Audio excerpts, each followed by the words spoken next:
اما انت بلدك ام الدنيا، انت ليه سبتيها؟ سؤال على فكره في بلدك وانت برضو ما عرفتش عادي. رئيس مصر الثالث عشر هو مين؟ عليا التلاج ما اعرف والله ما اعرف يا عم. انا عايز اكسبك انت صدق. 13 مين؟ الثالث عشر سهل جدا على فكره. بجد والله انت ما تعرفهاش؟ والله ما اعرف. انت دارس تاريخ؟ لا ما كملتش. دي بلدك المفروض يعني تبقى عارف تاريخها على الاقل، ازاي ما تحطش دماغك مش في فيها؟ دماغي بلد اصلا، انا بنزل اجازات وباجي هنا انا مش عارف. كله مش عارف ما ينفعش كده يا اسطى. طب اعمل ايه طيب؟ حاجه عن مصر يعني تبين ان احنا مصريين، يعني فضحتونا. انت فضحتونا ديت، لو ما عملتكيش حياتي يزيكي، وكل واحد يعني كل واحد مصريين، يعني المفروض مصريين.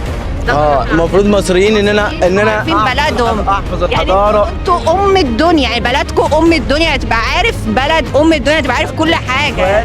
اما انت بلدك ام الدنيا، انت ليه سبتيها؟ انت شخصيا ملهاش علاقه. ليه سبتيها؟